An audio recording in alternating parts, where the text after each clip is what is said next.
everyone.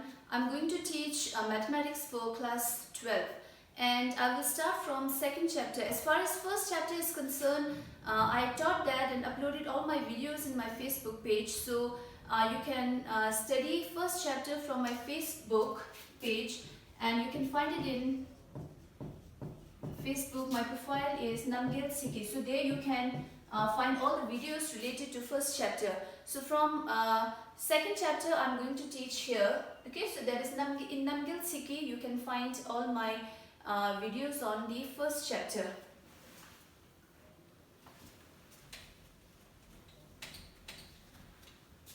Okay, so here we will be starting with the second chapter, which is inverse trigonometric function.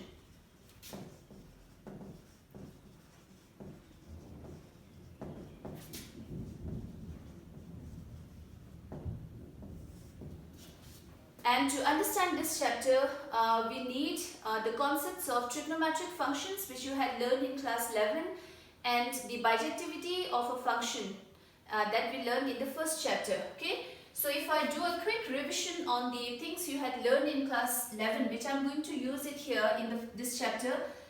So first I'll just recall a few things. So we have a chapter trigonometric function in class 11 in which you were introduced with the 6 trigonometric ratios and its domain and range. So I'll just give you all the domain and range of the 6 trigonometric functions.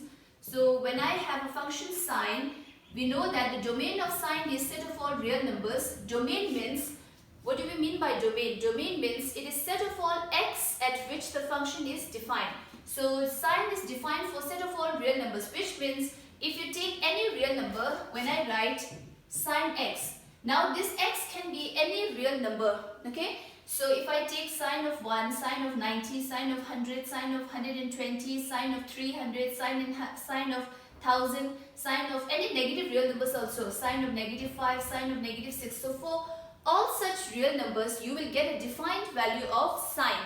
So therefore we say that the domain of sine is set of all real numbers. So in detail you had learned that in class 11. If you remember, you might have made a table in which you had seen the behaviors of all the 6 trigonometric ratios in each quadrant, right? So with that you had defined the domain of the sine. So the domain of sine is set of all real numbers and its range is closed interval -1 to 1. So what do we mean by range? It is the image set of images. So now we had already set the domain. So we had said that the sine function is defined for set of all real numbers. So if you take any real number, we get a defined value. Now the range means when you, for this any real number x, whatever value you will get here, you will get a value here for any real number. Sine of 1 you will get a value, sine of 2 you will get a value, sine of 90 you will get a value, sine of 1000 you will get a value, sine of -100 you will get a value. So when we collect all these values, you will always see that the value will lie between -1 and +1. So this is the range of sine. At most the value of sine can be 1. The value of sine will never exceed 1. The value of sine is always less than or equals to 1. That is one thing you have to remember.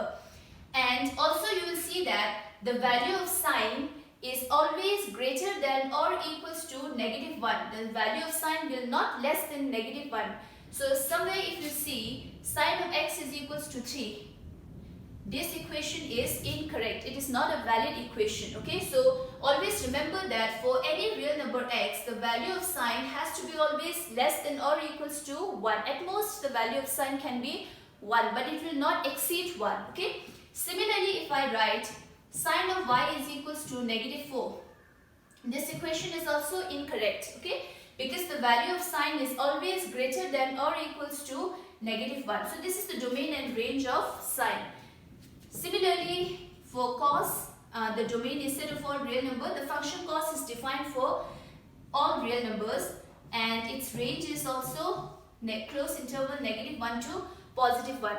Same as sine, cos is also defined for set of all real numbers and its range is -1 to +1. Now you know the graph of these 6 trigonometric ratios. Okay, for the function tan is, the domain of tan is set of all real numbers excluding. Now tan is not defined for set of all real numbers. Tan is not defined. So we have to exclude certain points from the set of all real numbers at which 10 is not defined. So from the set of real number, we are excluding all x. We are excluding all such x where x is equals to 2n plus 1 pi by 2, where n is some integer, right? So this is the domain of 10. Okay, now you look here. If x is equals to pi by 2, say if I take n is equals to 0, right? N is equals to 0, then I do get here, for n is equals to 0, what do I get? X is equals to 2 into 0 is 0 plus 1, that is 1. So 1 into pi by 2 is pi by 2. So at x is equals to pi by 2, 10 is not defined. If you remember, we have 1090 or 10 pi by 2 is not defined. We used to write like that, right? So therefore, we are excluding all such points. So it is not only the point at which 10 is not defined. We have some more points, that is at pi by 2. Also, if I consider 3 pi by 2, at 5 pi by 2, right? If I also go on negative side, negative pi by 2, negative 3 pi by 2, negative 5 pi by 2, and so on. As many revolution you increase, so we get more points, more such points. So at all these points, 10 is not defined. So therefore, we are excluding all such points. You can see, I generalize this here, x. Here x is equals to pi by 2. Pi by 2, pi by 2, pi by 2, it's common everywhere. Now you just look at the coefficients of pi by 2. Here it is, the coefficient of pi by 2 is 1. Here the coefficient of pi by 2 is 3. Here the coefficient of pi by 2 is 5. Here it is negative 1, it is negative 3, negative 5. So the coefficients of pi by 2 is odd integers. You can see that. So 2n plus 1 is the representation of an odd integer. So pi by 2 with any odd integer, 10 is not defined. So therefore, from the set of real numbers, I am excluding all such x. Except these x, for other real numbers, 10 is always a defined value, right? So therefore, the domain of 10 is set of all real numbers excluding all such x, where x is equals to 2n plus 1 into pi by 2, where n is some integer. So this is the domain of 10, okay? And its range is, the range of 10 is set of all real numbers. So 10 can take any value, not like sine and cos. Sine and cos value is limited. The sine value and cos value cannot exceed positive 1. It cannot be less than negative 1. But as far as 10 is concerned, it can take any real value, okay? Then we have cosec function. So cosec is also not defined at some points. So we are excluding all such points from the set of real numbers. So x is equals to, okay, I write like this. From the set of all real numbers, I am excluding all x, where x is equals to n pi, where n is some integer, okay. So this is the domain of cosec. Now you look here. Cosec is same as 1 upon sine. Cosec is the reciprocal of sine. So we have to exclude all such points at which sine is equals to 0, because when we take it in a fraction form, then the denominator cannot be 0, okay. So these are all x at which sine is 0. So therefore, I am excluding all such points. Now I will not go in so detail because all these things you had already learned in class 11, and I assume that you all are familiar with this topic. So I'll just give you the domain and range of these 6 trigonometric ratios. Okay, so cosec, this is the domain of cosec, and the range is set of all real numbers excluding open interval negative 1 to 1. So what does this mean now? Here, the value of cosec. Now, if you take any x from this set, you will get a defined value for cosec. Now that value of the cosec, it can be any real number, but it will not come in this interval. So you won't get, for any x, you will never get like this. Cosec of some x is equals to 0. This is an invalid equation. So the value of cosec will never lie in this interval. The value of cosec is always greater than or equals to 1, or the value of cosec is less than or equals to 1. Its value will not lie in this interval. So this is the range of cosec. And then we have sec function. Sec means it is 1 upon cos. So cos, so it is same as tan. Domain of tan and sec is same. So that is x, where x is equals to 2n plus 1 pi by 2, where n is some integer, and the range is same as cosec. And the range of sec function is set of all real numbers excluding open interval -1 to +1. Okay. And then number 6, the sixth trigonometric ratio we have is cot function. So cot function is defined for, now cot means cos upon sine. So these two will be same. So the domain of cosec and cot is same. So that is set of all real numbers excluding all x, where x is equals to n pi, where n is some integer, and its range is set of all real numbers. Okay. So now these are the 6 trigonometric ratios with its domain and range. Now you should have a good understanding of the domain and range of the 6 trigonometric functions, because we are going to use these concepts in our chapter. Okay, this is one thing I want to recall from the this chapter, trigonometric function, which you had learned in class 11. Okay, so you should know all the domain and range of the 6 trigonometric functions. Okay, now we will come to this chapter, inverse trigonometric functions. Okay.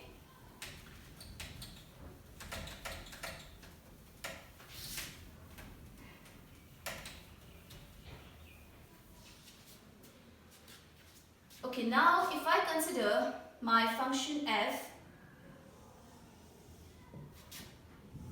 first I will give you one example. Say my function f is from set A to B.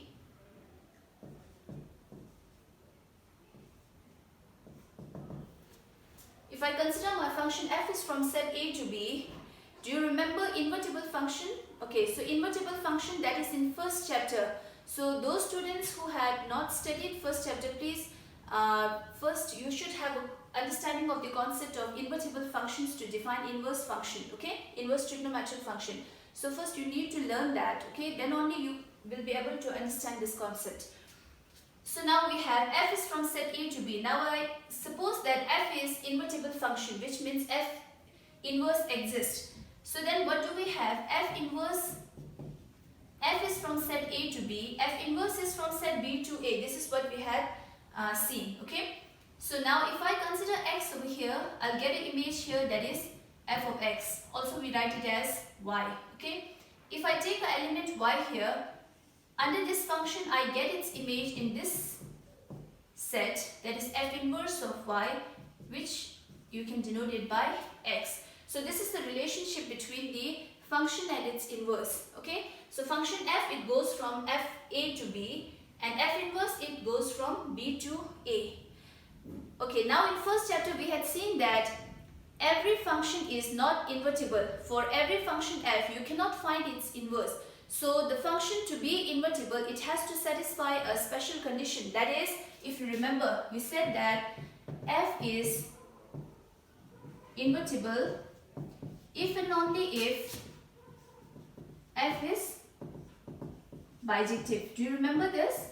Bijective means the function has to be 1, 1 and onto. So if a function is 1, 1 and onto, then the function is bijective, which implies the function is invertible. So when a function is invertible, which means the function has its inverse. The inverse of the function exists. Okay. So therefore, the function is invertible only when the function is bijective. So we can find the inverse of a function only if the function is bijective, which means the function is 1, 1 and onto. So same concept is to be applied on trigonometric function and its inverse. Okay. So we can find the inverse of a trigonometric function only if that trigonometric function is bijective. Okay. So okay, now I'll show you for the function sine.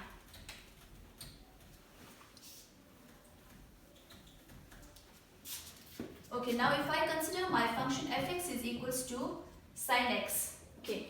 Now if I'm interested in finding out the inverse of this function sine, okay, if I'm interested in finding the inverse of sine, then I would be able to find sine inverse only if the function sine x is bijective. Now you have to remember that. Okay, so which means the sine function has to be 1, 1 and onto. So I'll check that. Now we had seen the domain and range of the sine in the previous section. So the domain of the sine is set of all real numbers and the range of sine is -1 to 1. So this is the domain and range of sine, which means if I consider any x from the set of real numbers, you will always get a defined value, and that value will be in between -1 and +1. Okay, so I'll get a value y over here. Okay, now here in the real number, if I take 0, if I take 0, okay, then what is sine of 0? I get 0, right? Okay, if I take pi, what is sine of pi? Again it is 0. So now you can see here, the image of 0 under the function sine is 0, because we know that sine of 0 is 0. Also sine of pi is 0. Okay, now you leave all the other real numbers. Just consider these two elements, 0 and pi. For these two elements, the image of the sine is same. It is not distinct. Then what does it contradict? Do you remember? So earlier in the first chapter, we had these two things we had defined, that is 1, 1 function and onto function. When do we say that a function is 1, 1? A function is 1, 1 if every element of the first set has distinct image in the second set. Distinct means the two elements should have different images. They cannot have same image. So here 0 and pi, they are distinct elements. They are distinct, but they are having same image, which means the function sine is not 1, 1. The function sine is not 1, 1.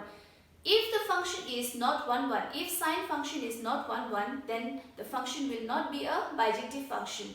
So if a function is not bijective, then we cannot find its inverse. Okay, so now I got this. Sine x is not 1, 1, which implies sine x is not bijective. And this implies, now you have to go on continuing. Sine is not 1, 1, because you can see that for 0 and pi, they are having same image. If sine is not 1, 1, sine is not bijective. If sine is not bijective, then sine is not invertible. And this shows inverse of sine x does not exist. First, just try to understand this concept. I've shown you through arrow diagram. For these two elements, okay, you are getting the same image here, which means the sine is not a 1, 1 function, because the function to be 1, 1, what we should have is every element in the first set should have distinct image in the second set. So this is contradicting the statement of 1, 1 function. So here we have 0 and pi, these are two distinct elements, but they have same image. So this shows that sine is not a 1, 1 function. Okay, if sine is not 1, 1, sine is not bijective. If sine is not bijective, sine is not invertible. Hence, we cannot find the inverse of sine, right? So invertible, the function is invertible. Its inverse exists only when the function is bijective. So since sine is not bijective, we cannot find the inverse. Okay, now what I will try to do is I need to find out sine inverse. However, so what I will do is I will try to restrict my domain. Here the domain of sine is set of all real numbers. So I will try to restrict the domain of sine. Instead of taking set of all real numbers as the domain of sine, I will try to make it into smaller intervals in which the sine becomes invertible, so that I can find sine inverse in such small intervals. So I will graphically show you, okay? First, you just need to understand this concept. When I take the domain of sine as set of all real numbers, the sine is not bijective in that set. So therefore, now what I'm going to do is I'm going to restrict the domain of sine from set of all real numbers to smaller intervals. And my objective here is to make sine bijective in such small intervals, okay? So graphically we will see that. So you will get a clear understanding. First you understand this. The sine function is defined for set of all real number and its range is closed interval -1 to +1. Okay. Now you remember the graph of sine. So this is the graph of, I'll plot the graph here. Range is from -1 to +1. Okay, here I have 0, 0, pi by 2, pi, 3 pi by 2, 2 pi, and it continues 5 pi by 2, right? It continues 3 pi and so on. On the left hand side I do have negative pi by 2, negative pi, negative 3 pi by 2 and negative 2 pi. So I'll take one revolution on the positive side and one revolution on the negative side. Okay. So now you are familiar with the graph of the sine. So in the first quadrant, that is 0 to pi by 2, 0 to 90, it is first quadrant. So in the first quadrant, the sine is increasing from 0 to 1. So this is how we plot the graph of sine. You know the behavior of sine in all the four quadrants, okay? And in the second quadrant, sine is decreasing from 1 to 0. And in the third quadrant, again sine is decreasing from 0 to -1. And in the fourth quadrant, sine is increasing from -1 to 0. So this is the graph of sine on the positive side of the number line, okay? And here, in the fourth quadrant, that is -90 to 0 means it is the fourth quadrant. In the fourth quadrant, it is increasing from -1 to 0. In the third quadrant, it is decreasing from 0 to -1. And in the second quadrant, it is decreasing from 1 to 0. And in the first quadrant, it is increasing from 0 to 1. So this is the graph of sine, right? Okay, now you look at this graph and try to observe this function. Now what do I have here? This is my set of all real numbers. This is the domain. X-axis, generally we don't see x-axis when we consider trigonometric functions. We see domain and range, but anyhow, for your understanding, I'm just writing it here. So the domain is always shown on x-axis, the range is shown on y-axis, okay? So now here, at this point and at this point, 0 is 1 point on the number line or the domain, and pi is also a domain of the set of this sine function sine x. Now here what do I have? Sine of 0 is equals to sine of pi is equals to 0. Sine of 0, when you take 0, sine of 0, its image is 0. Also when you take pi, sine of pi, so it is again 0. So these two, 0 and pi, are distinct elements, right? But they are having same image. So which this is one example which you can show to, that the function is not 1, 1, okay? Similarly, if I take one, okay, I will choose this point, okay, pi by 2, you can take this point, pi by 2, and you can take this point, 3 pi by 2. What is the image? -3 pi by 2, okay. What is sine of -3 pi by 2? Image, it is +1, okay. Similarly, what is sine of pi by 2? Sine of pi by 2, again its image is 1. So you can see that its image is 1. Again, this is one example. -3 pi by 2 and pi by 2, these are two distinct elements, but they are having same image, okay.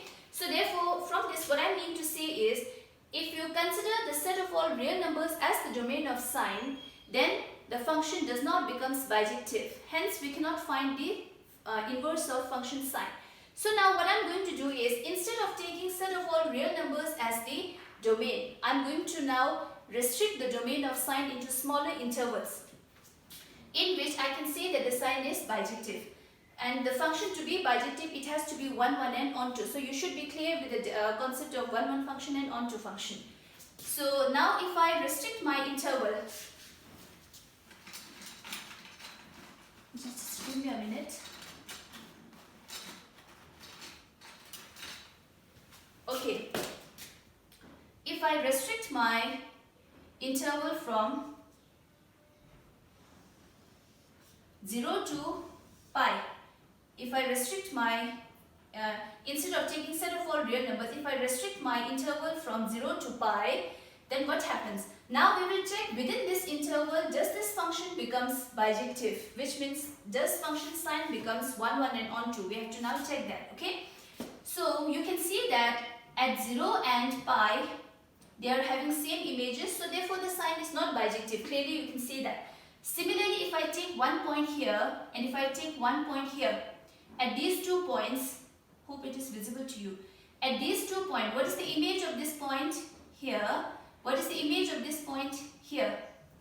Which means, say, let it be some y1, okay? So let it be x1 and x2. So x1 and x2 are some points within this interval.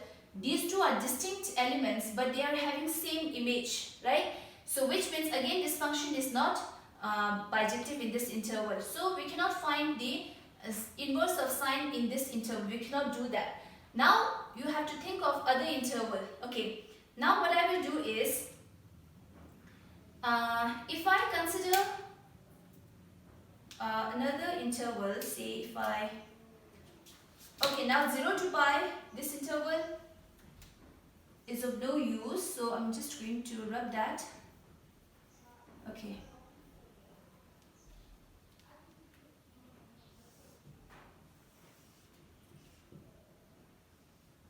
Now please, you should know that why I am restricting my domain of sine into smaller intervals. You should know that, so that I can find sine inverse. Right now my objective is only to find sine inverse in certain intervals, since we cannot find that in set of all real numbers. Okay, so that's why I'm restricting the domain. Okay, now if I consider my interval from negative pi by 2 to positive pi by 2. Now you can consider this interval. Okay, negative pi by 2 to positive pi by 2. Okay, now you look here. If I take a point here, you get an image here, is it? If I take a point here, I get an image here.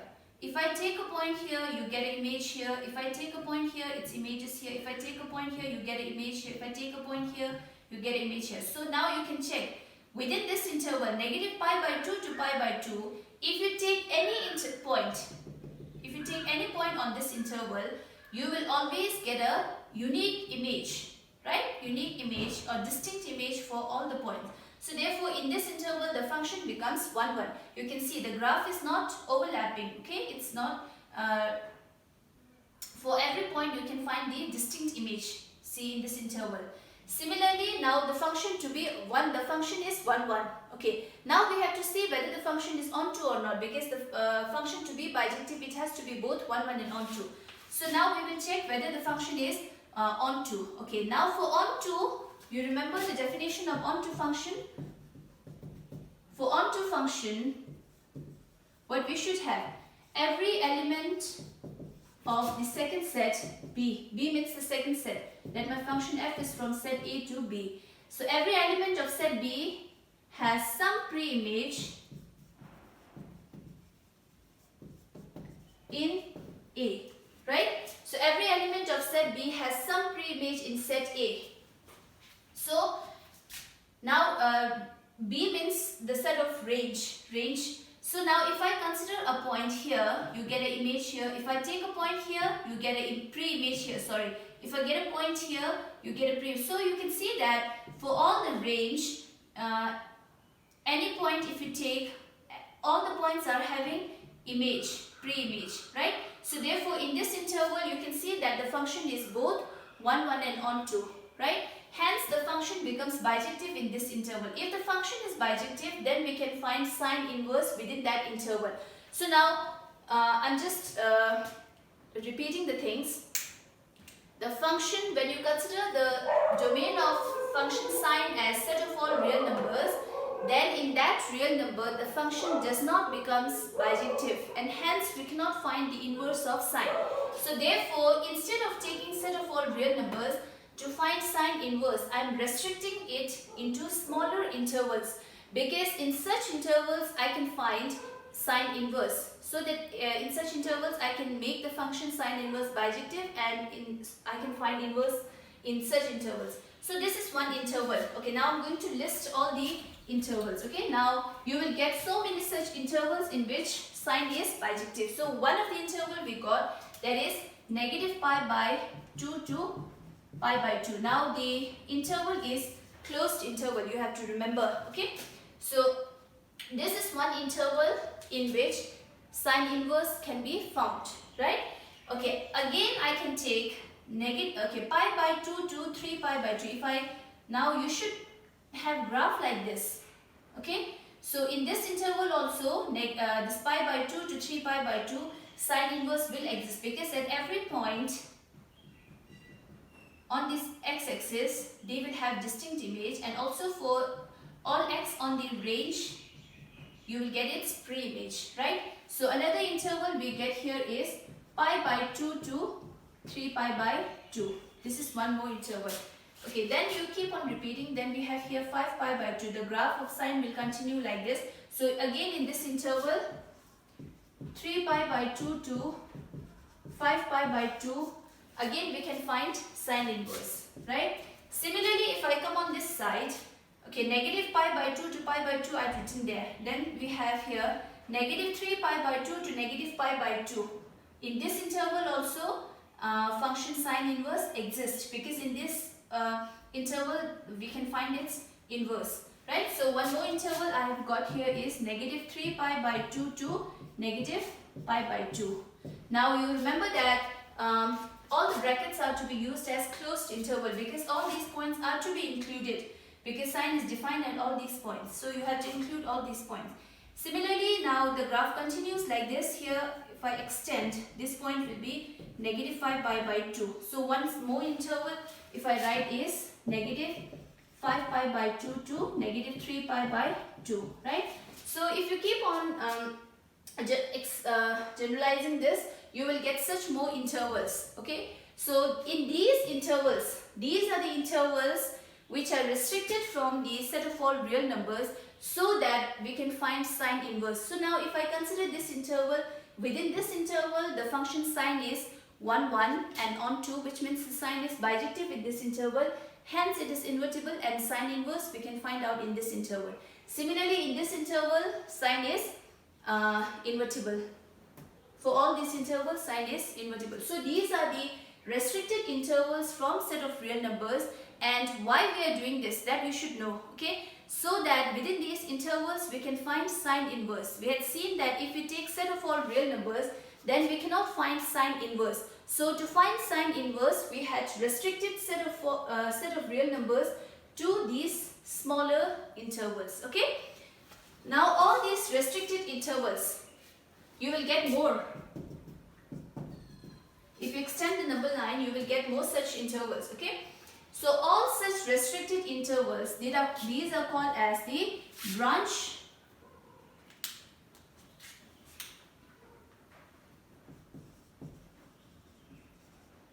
of inverse trigonometric functions, right? So you should know this.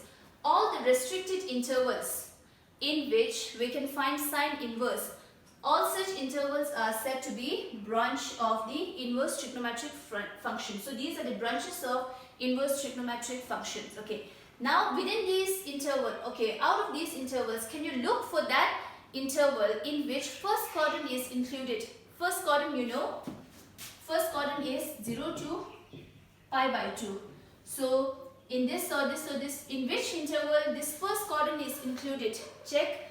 So this is fourth quadrant to first quadrant. So which means in this we have 0 to pi by 2. In this interval we have pi by 2 to 3 pi by 2, right? This is the second and third interval. This is third and fourth interval, right? So like this. So now here you can consider this. In this interval we had included first interval, this first quadrant, right? So 0 to, negative pi by 2 to pi by 2. I am choosing this interval out of all these intervals, because in this interval we had included the first quadrant, right? So this interval, negative pi by 2 to pi by 2, I am choosing this interval out of all these branches, because in this interval first quadrant is included. Only because of that I'm choosing this. This interval is called as the principal branch. Okay. So first you should understand what do we mean by the branch and then principal branch. Okay. So you will get many branches of inverse trigonometric function. So principal branch means that branch which includes the first quadrant. Okay. So this is the principal branch of sine. Right. Okay. Now I can write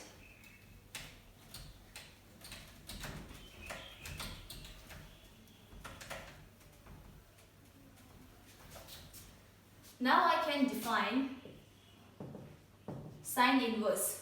Okay, sine inverse is from, okay, now if my function f is from set A to B, then if f inverse exists, then how do I write? F inverse is from B to A. Do you remember that? You have to interchange the domain and range set of the function. Okay, now I have this. My function sine is from set of all real numbers to, this is the domain and range of sine. Now for sine inverse, I have to interchange these two. Range, first I will write it here, -1 to 1.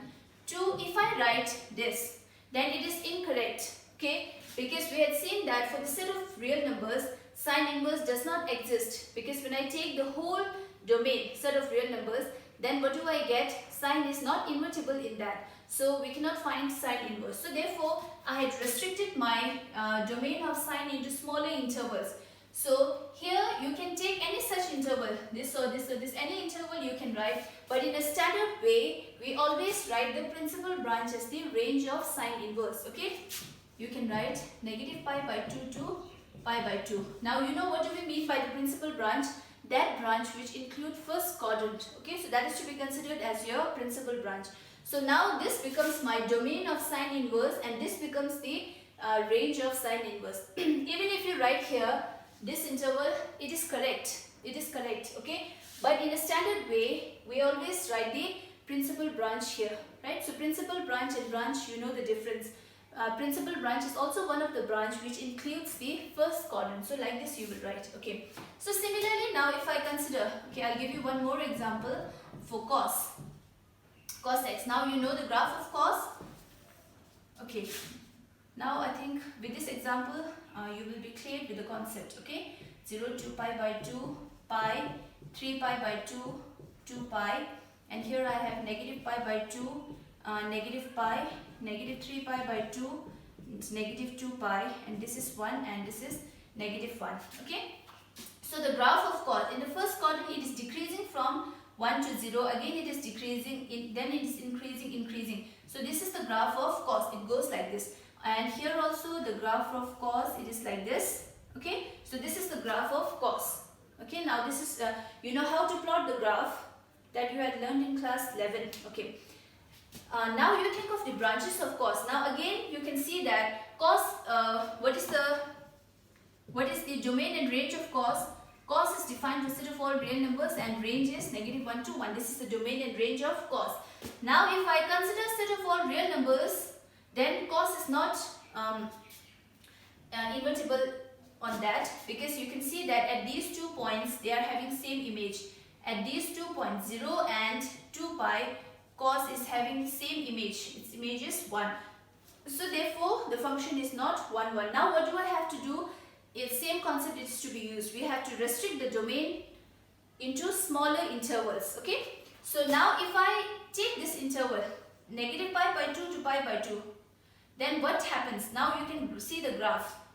The function is not 1 1 in this graph, is it? So therefore I have to change the interval. Okay, so now for cos, I will take my intervals, I will change the interval, I will get different branches. So for cos I will write, okay, I will take this here, 0 to pi. You can see that? Okay, so within this interval 0 to pi, sine is, cos is invertible. Similarly, pi to 2 pi, right? Okay, so here on this side, 0 to -pi. -pi to -2 pi. Okay, so these are the restricted intervals to define cos inverse. So you can write this. So what are the branches you get? Try to list out. So I get here 0 to pi, pi to 2 pi, 2 pi to 3 pi, so on. Here we get negative pi to 0. Okay, close interval. Negative 2 pi to negative pi, negative 3 pi to negative 2 pi, and so on. Okay, so these are all the branches for cos function. Okay, now can you find out what will be the principal branch for this? Principal branch means you have to take that branch which includes the first quadrant. Okay, so now you can clearly see this one will be the principal branch, is it? So this is 0 to pi means first and second quadrant. So first quadrant is included here. So therefore the principal branch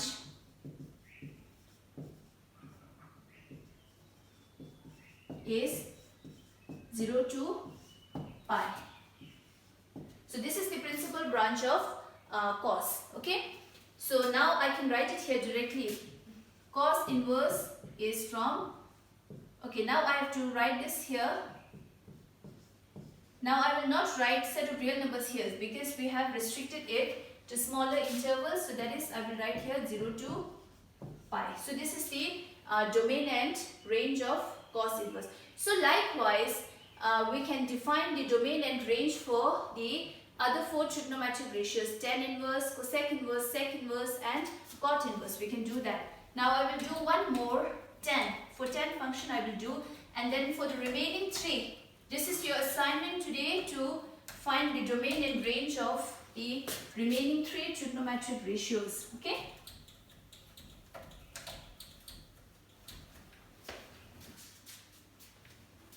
Okay, now for tan function, if my function is tan x,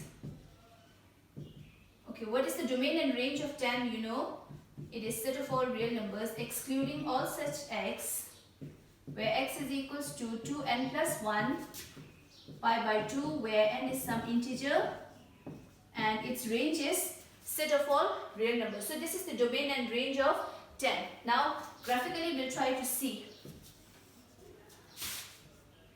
0, pi by 2, 2 pi, 3 pi by 2, 2 pi. If I come this side, negative pi by 2, negative pi, negative 3 pi by 2, and negative 2 pi, right?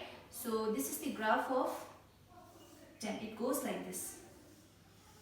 Tan is increasing function. It is ever increasing function. It always increases. Okay. It goes like this. Okay. Now you can see,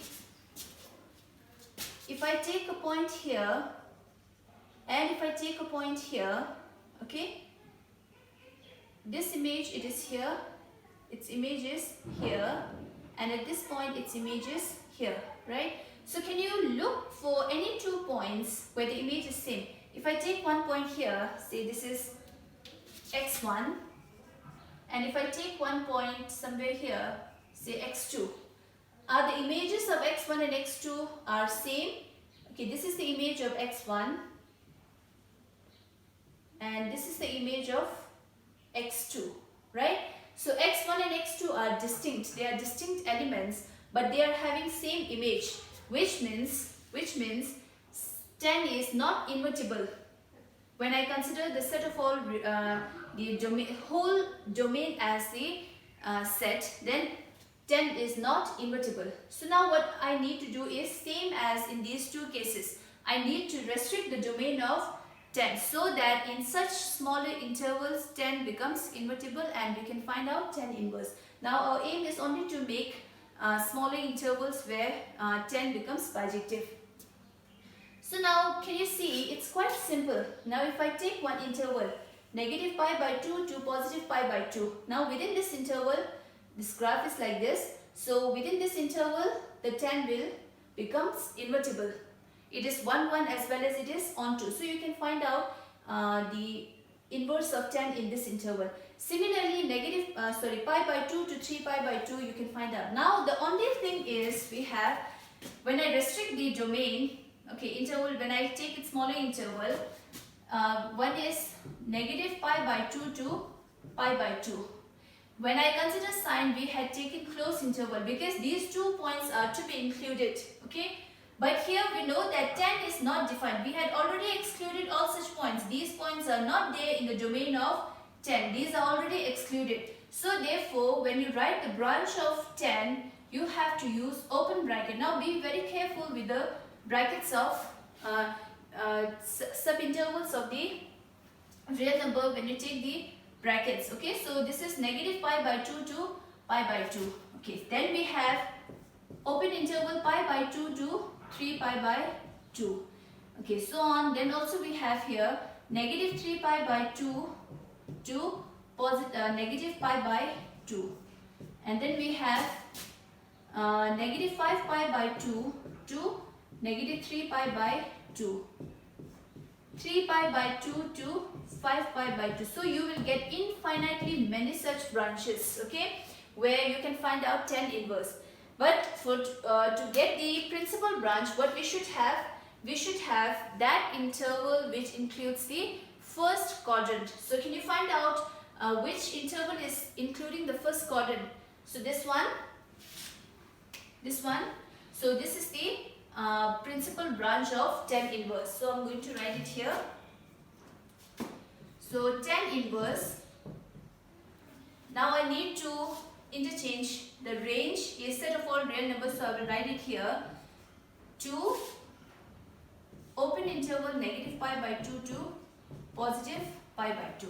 So these are the domain and range of sine inverse, cos inverse and tan inverse. Okay, so here we have to write the principal branch in a standard way. Even if you write any branch, it is still right, but the standard way of writing the domain and range of inverse trigonometric function is we have to take the principal branch, okay, as the range of these inverse trigonometric functions. Okay, now we are left with 3 more inverse trigonometric functions, which are cosec inverse, sec inverse and cot inverse. Now these 3 are to be done by you. So same as I did here, you do the same thing. First you plot the graph, you know the graphs of all the 6 trigonometric ratios. First you plot the graph and then graphically you try to find out the domain and range, okay, of the inverse trigonometric function. That will be easier because graphically we can see that in which interval the function will become invertible. It's quite simple to do that. So first you plot the graph for cosec and then you see by restricting which interval you get cosec inverse. So like that you can find the domain and range of cosec inverse, sec inverse, cot inverse. That is your assignment. Okay. So today I'll just stop here. I will not go too detailed because too much teaching will confuse you. So I'll stop here. Now today's assignment for you is you will find the domain and range for these 3 inverse trigonometric functions. Okay. You try to derive the principal branch for each of these 3 inverse trigonometric functions. Okay. So I will stop here. And I hope whatever I taught you today, you will understand. And I'll stop here. Thank you.